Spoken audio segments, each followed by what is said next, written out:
നമസ്കാരം. 2025 ഏതാണ്ട് കുറേ നല്ല കാര്യങ്ങളൊക്കെ സംഭവിക്കുന്നുണ്ട്. സംസ്ഥാനത്തെ സ്കൂൾ കുട്ടികൾക്കിടയിൽ ലഹരി ഉപയോഗം കണ്ട് പകച്ചുനിന്ന പത്തനംതിട്ട കലഞ്ഞൂർ പാടത്ത് യുവാവ് ഭാര്യയെയും താമരശ്ശേരിയിൽ സ്കൂൾ വിദ്യാർത്ഥി ഭാര്യ ഷഹബാസിനെ സഹപാഠികൾ മലപ്പുറം പൊന്നാനിയിൽ MDMA പിടിക്കാനുള്ള ശ്രമത്തിനിടെ SI കാറിടിച്ച് പരിക്കേൽപ്പിച്ച കേസ്.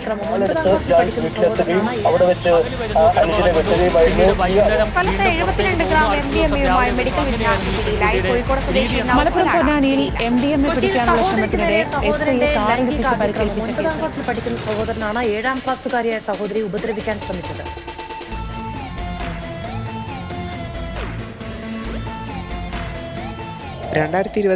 ഓരോ ദിവസം തള്ളി നീക്കുമ്പോഴും നമ്മുടെ MDMA മയക്കുമരുന്ന് ഉപയോഗിച്ച് വീട്ടുകാരെ വെട്ടിക്കൊല്ലുക, കൂടപ്പറപ്പിനെ കയറി പിടിക്കുക എന്നുള്ള കേസുകളൊക്കെയാണ് കേട്ടുകൊണ്ടിരിക്കുന്നത്. ഇനി ഒരു 4-5 വർഷം കഴിയുമ്പോഴേക്കും കേരളം നരഭോജികളുടെ നാടായിട്ട് മാറും. അതെന്തോ ആകട്ടെ. പക്ഷേ ഞാനിവിടെ പറയാൻ പോകുന്നത് ഇതൊന്നുമല്ല. നമ്മുടെ നാട്ടിലെ മീഡിയാസിനെ പറ്റിയാണ്. നാട്ടിൽ നടക്കുന്ന ഓരോ കാര്യങ്ങളും നുള്ളിപ്പറക്കി നമ്മുടെ കൺമുമ്പിൽ എത്തിച്ചു തരികയും നമ്മളത് കണ്ണടച്ച് വിശ്വസിക്കുകയും ചെയ്യുന്നുണ്ട്. കേരളത്തിൽ ഇത്തരം കാര്യങ്ങൾ നടക്കുമ്പോഴും നമ്മുടെ മീഡിയാസിന് വേണ്ടി ഒറ്റ കാര്യം മാത്രമേ ഉള്ളൂ. നമുക്ക് അടുത്ത വർഷത്തേക്കുള്ള കോളത്തി കഴിഞ്ഞു. ഒരു കോമ്പറ്റീറ്റീവ് മേഖല ആയതുകൊണ്ട് തന്നെ മറ്റുള്ള മീഡിയസിൽ നിന്നും റീച്ച് ഉണ്ടാക്കുക എന്നാണ് ഇവരുടെ പ്രധാന ലക്ഷ്യം. സംഭവം ഓരോരുത്തന്മാരെ കള്ളും കഞ്ചാവും അടിച്ചേറ്റി കൂടുള്ളവന്മാരെ വെട്ടിക്കൊല്ലുകയും വീട്ടുകാരെ വെട്ടിക്കൊല്ലുകയും ചെയ്യും. ഇതറിയുന്ന മീഡിയാസ് ഡ്രഗ് അല്ലെങ്കിൽ MDMA എന്ന ടാഗിൽ ഓരോ ന്യൂസും പടച്ചുവിടും. സ്വാഭാവികമായിട്ടും കുറച്ച് നാൾ കഴിയുമ്പം ഡ്രഗ്സ് എന്ന ടാഗിന്റെ റീച്ച് കുറയും. ആ സമയത്ത് ചില ചാനലുകളെ അപേക്ഷിച്ച് മറ്റു ചില ചാനലുകൾക്ക് റീച്ച് ഉണ്ടാക്കാൻ വേണ്ടി അവരുടെ കയ്യിൽ ഒരു വജ്രായുധമുണ്ട്. അതാണ് ഗെയിംസ്.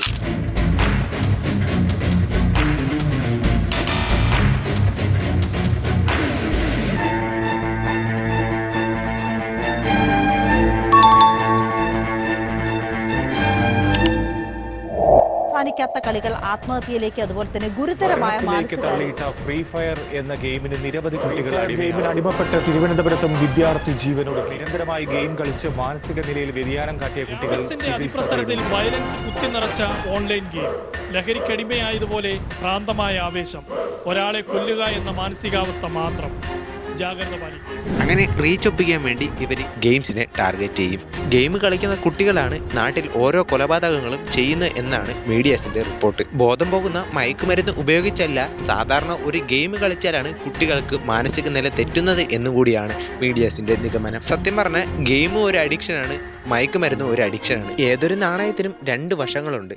പക്ഷേ ഗെയിംസിന്റെ ഒരു നെഗറ്റീവ് വശം മാത്രം മതി നമ്മുടെ മീഡിയാസിന്. നെഗറ്റീവ് മാത്രം പറഞ്ഞുകൊണ്ടിരുന്നാൽ റീച്ച് കൂടുതൽ കിട്ടും എന്ന ഒറ്റ കാരണം കൊണ്ടാണ് ഗെയിംസിനെ വീണ്ടും നെഗറ്റീവായിട്ട് മീഡിയാസ് ഓരോന്നും പറഞ്ഞുകൊണ്ടിരിക്കുന്നത്. ഗെയിം കളിക്കുന്ന ഒരു ഗെയിമറിന് ഈ കേരളത്തിൽ ഒരു ഭ്രാന്തന്റെ വിലയാണ് നാട്ടുകാർ നൽകുന്നത്. പുറം നാടുകളിൽ ഗെയിംസിന് കൊടുക്കുന്ന ഒരു വാല്യൂവിൽ 0.1% പോലും കേരളത്തിൽ ഗെയിംസിനോ ഗെയിമേഴ്സിനോ വാല്യൂ ഇല്ല. ഒരു ഗെയിമർ ഇനി എത്ര സമ്പാദിച്ചാലോ എത്ര നല്ലത് ചെയ്താലോ അതിന് നെഗറ്റീവ് മാത്രം പറയുന്ന നമ്മുടെ ഈ നാട്ടിലെ സൊസൈറ്റി വെറുമൊരു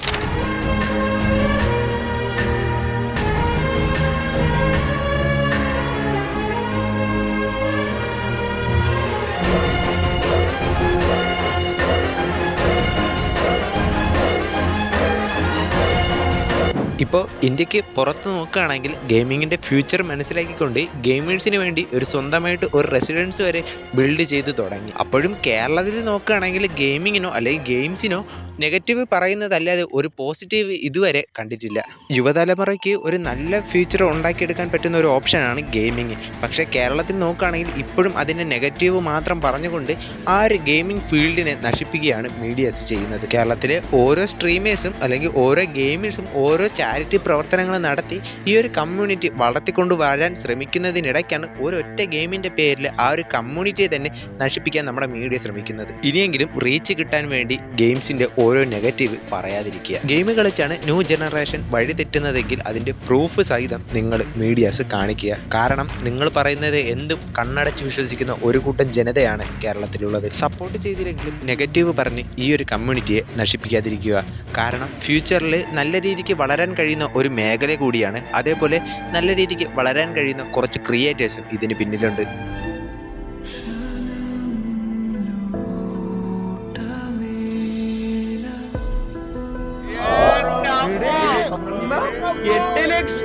ഫ്രീ ഫയർ എന്നുള്ളൊരു ഗെയിം കളിക്കുന്നവരെ മാത്രം അറിയിക്കാൻ വേണ്ടി നടത്തുന്ന ഒരു ഈവന്റ് അല്ല. പക്ഷെ എങ്ങനെ അഡിക്റ്റഡ് ആവാതെ ഗെയിം കളിക്കാൻ പറ്റും? ഇത് വെച്ചിട്ടുണ്ടെങ്കിൽ ഇപ്പോൾ ഈ ഗെയിം തന്നെ ഇപ്പോൾ എല്ലാവരും കളിക്കുന്നവരുണ്ട്. അത് ചെറിയ കുട്ടികൾ കളിക്കുന്നവരുണ്ട്, വലിയവർ കളിക്കുന്നവരുണ്ട്. അപ്പോൾ എല്ലാ തരത്തിലാണ് ഇപ്പോൾ ഗെയിം ഒരു വിധത്തിലുള്ള അഡിക്ഷനാണ്, ഒരു വിധത്തിലുള്ള നമുക്ക് പാഷനാണ്. അപ്പോൾ എല്ലാം നമ്മുടെ ഇഷ്ടമാണ്, നമ്മുടെ മൈൻഡ് സെറ്റ് പോലെ ആയിരിക്കും നമ്മളത് അഡിക്റ്റഡ് ആക്കണോ അല്ലേ എന്ന് നമ്മൾ തീരുമാനിക്കുന്നത്. നല്ലൊരു ഗവൺമെന്റ് ജോലിക്കാളൊക്കെ നമ്മൾ വാങ്ങിക്കുന്ന രീതിയിലത്തെ ഒരു ലെവലിലോട്ട് അവരൊരു 10-25 വർഷം ഉണ്ടാക്കുന്നത് ഞങ്ങൾ ഒരു വർഷം ജനറേറ്റ് ചെയ്ത സ്ട്രീമേഴ്സ് വരെ ഇവിടെ ഉണ്ട്. ആ ഒരു ലെവലിലേക്ക് സാലറി വാങ്ങിക്കുന്ന സ്ട്രീമേഴ്സ് വരെ ഉണ്ട്. എന്നാലും ഈ സ്ട്രീമർ എന്ന് ഞങ്ങളെ ഒരു ഓക്യുപ്പേഷനോ അല്ലെങ്കിൽ ഞങ്ങളുടെ റെക്കഗ്നൈസേഷൻ സ്ട്രീമർ ആണ് എന്ന് പറയുമ്പോൾ പോലും അതിന് ഇപ്പോഴും ഇവിടെ 0 വാല്യൂ തന്നെയാണ്. ലൈക്ക് എന്താ പറയുക, അവരുടെയൊക്കെ വിചാരത്തിൽ ഒരു വീഡിയോ ഗെയിം കളിക്കുന്നു, ജസ്റ്റ് അവനവൻ്റെ രീതിയിൽ പോകുന്നു എന്നാണ്.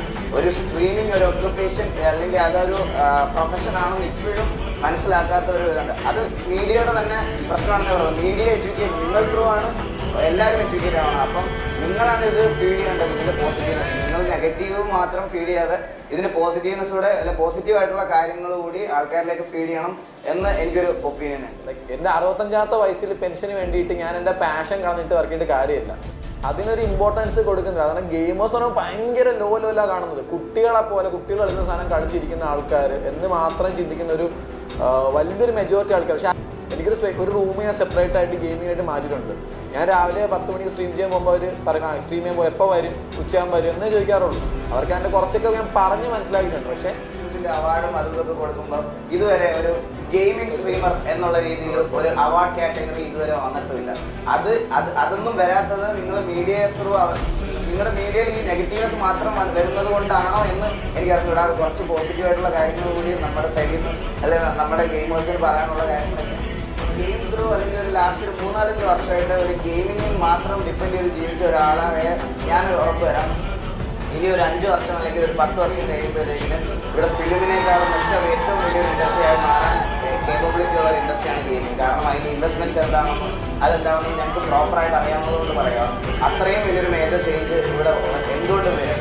അത് ഇപ്പോഴേ മനസ്സിലാക്കി ബിഹേവ് ചെയ്യുന്ന പേരൻസിൻ്റെ മക്കളൊക്കെ നാളെ അവർക്ക് പ്രൗഡായിട്ട് നടക്കാമെന്ന് ഞാൻ ഉറപ്പ് പറയാം.